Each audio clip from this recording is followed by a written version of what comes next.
This is a presentation for Chapter 13 from our textbook called Considering the Consequences. This presentation focuses primarily on the moral actions seen by the consequentialist perspective. The consequentialist perspective requires us to consider an act based on whether it was morally right or wrong and what consequences a person may face.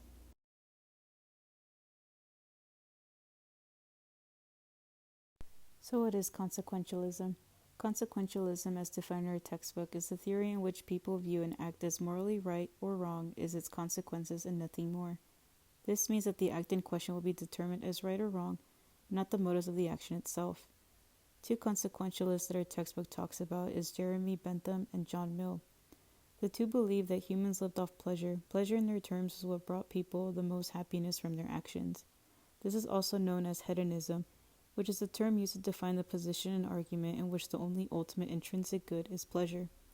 This term is also known as the attractive theory, because it simply means that we as humans find our actions to be good or bad depending on how they make us feel. This led to Bentham developing the hedonistic calculus, which is a method that calculates the amount of pleasure and pain that is caused by an action, and whether the act was right or wrong.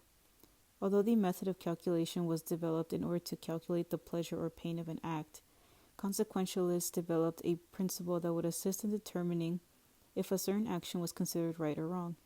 This principle was known as the principle of utility, or as Mill referred to it as the greatest happiness principle.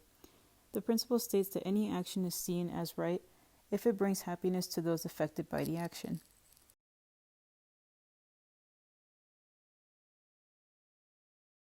Our textbook talks about how utilitarianism plays into the ideas of consequentialists.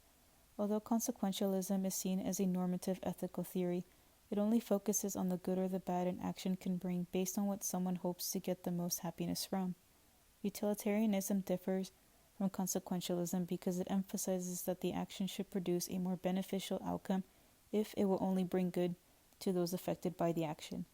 An example our textbook mentions is how Hitler believed that he was acting with good intentions to improve the German state, but instead caused pain and genocide of Jewish people that led to the fall of Germany. If you are applying a utilitarian approach to this example, you would conclude that his behavior caused more pain than a happy outcome, therefore his actions were wrong.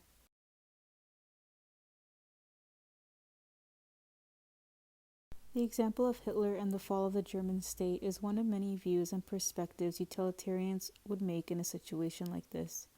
In order to understand utilitarianism a bit further, Lawrence Hinman believed that utilitarians conduct their lives based on two principles.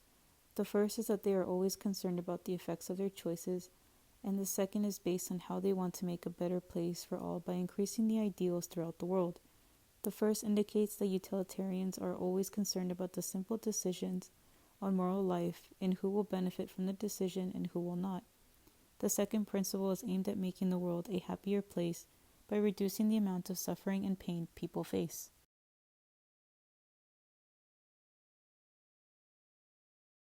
When we talk about the ideas of pleasure and happiness, both Mill and Hinman have different views on this matter. Mill believes that pleasure and happiness are considered equal and are not interchangeable because you could experience one feeling without the other and vice versa. Hinman, on the other hand, argued that when we think of the term pleasure, we are quick to associate the term with the body and sensuality. He believed that different factors would need to be measured in order to determine the standards of the consequences someone will receive based on these different factors.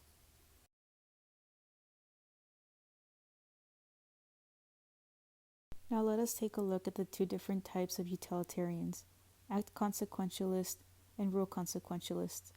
Act consequentialists argue that we need to ask ourselves if an act or acts would promote the greatest amount of good. These are based on the individual's own decision and how much happiness or pleasure it brings them. Hinman objects this idea because it takes too much time to calculate each individual consequence due to the action of the person, and it also neglects the moral rules. Rule consequentialists, on the other hand, argues that it is possible to link the moral rules with right or wrong acts. This, however, comes with criticism because if rule consequentialists decide to take shortcuts without taking into consideration their views, they will be abandoning consequentialism. They must stick to certain rules in order to base the consequences on the violation of moral rules instead of basing it off of the individual's own acts.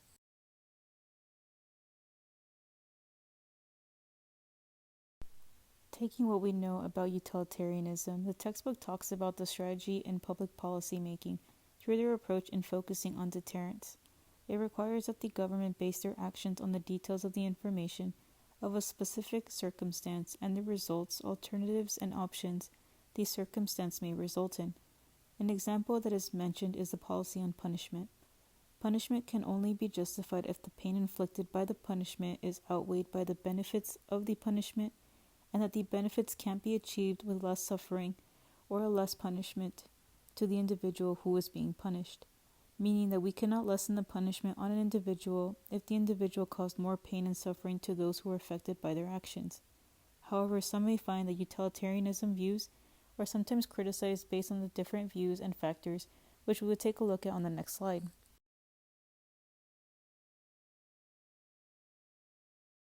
Our textbook discusses the arguments that criticize utilitarianism and what some act utilitarians would argue. One argument is that it is seen as incompatible with the views and ideas it has on justice, mainly due to the ideas that we need to treat people equally and fairly considering what their needs and merits were. For example, let us say that a race riot may break out due to an incident involving an African American male who rapes a white woman, and police may be involved to break up large crowds who disagree with the group of white individuals who are defending the woman. A utilitarian would not consider taking into treating the man fairly, and instead would consider doing whatever they must in order to prevent the race riots from happening, even if it meant lying to the authorities in order to stop the riot. Another criticism is that the theory of utilitarianism is inconsistent with the notion that people have rights that may not be infringed because of the good results are anticipated.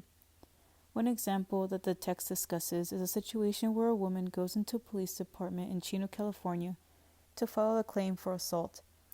In that department, officers had told her to undress in order to get photographs of any scarring or bruising. The woman claimed that they would not be able to see the bruising or scars would not show up. The officers proceeded to ask her to pose in indecent poses as they photographed her. These photos were later leaked within the department, and the woman then filed a claim against the officers for violating her rights. Act utilitarians would defend the actions of the police officers if their actions were to produce happiness towards the woman. In this case, it did not, and it caused her pain instead. One other criticism that is mentioned is that utilitarianism is mistaken if it only aims toward the consequences being the only objective that matters. This can be shown through what the text refers to as backward-looking reasons. Let us say that you make plans to hang out with a friend that you have not seen in a while. Yet, as the day approaches that you are supposed to meet with your friend, you get asked to stay late at work and you choose to cancel or reschedule your plans so you can work late. Utilitarians would rather choose to work over than hanging out because it would benefit the future. This future, in this case, would be to earn more money in order to benefit the future or on yourself.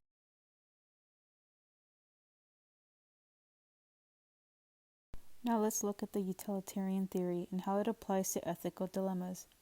We were given 4 steps that were originally introduced in Chapter 1 of our text. Let us picture a scenario.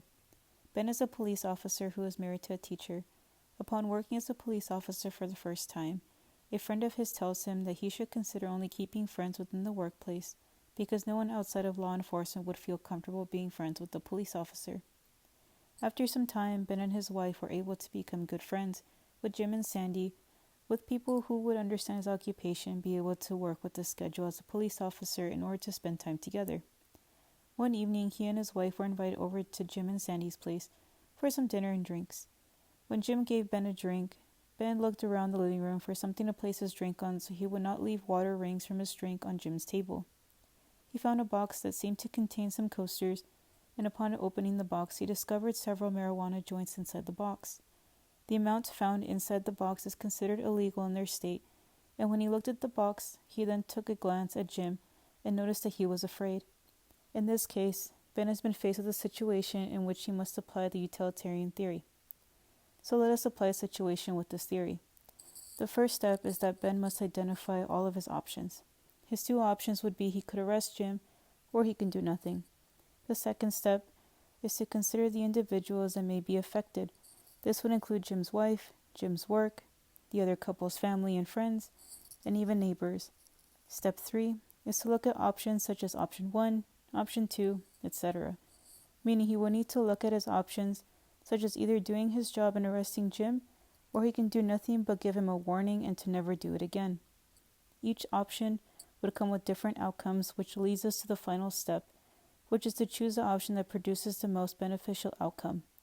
If we apply the utilitarian perspective, then we would need to assume that the option that has the most beneficial outcome is the option for Jim to turn his friend in, since it would benefit the community and police department. This theory is something to keep in mind when we are thinking about utilitarians and their focus on the good that comes with the decision that is made, such as in this case.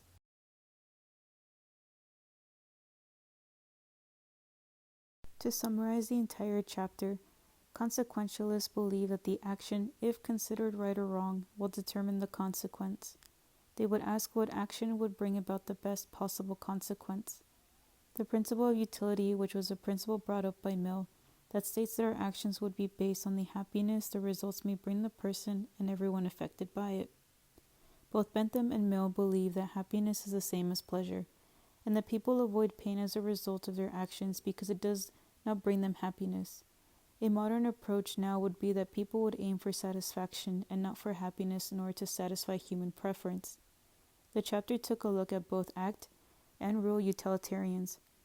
Act utilitarians would argue that the reason behind an action is irrelevant and base the act on how much pleasure than the pain it has brought those affected by the action. Rule utilitarians connected consequentialism with moral rules, and if followed, better consequences will result. Consequentialism is an important theory when it comes to policy making and practice. It helps policymakers in focusing on the deterrence against offenders who may need to receive severe punishments. We then looked at a few criticisms of utilitarianism. One main criticism of consequentialism is that the outcome of a certain action above the ideals of justice, such as considering treating people instead of thinking about any pain that they brought towards those affected by their actions. We then also looked at the utilitarian evaluation theory, in which we looked at in an example from a case study presented in our textbook. I have also attached the example in the outline I have provided for the class as well. This is the end of my presentation of Chapter 13. Thank you all for watching, and I wish you all luck in all your courses.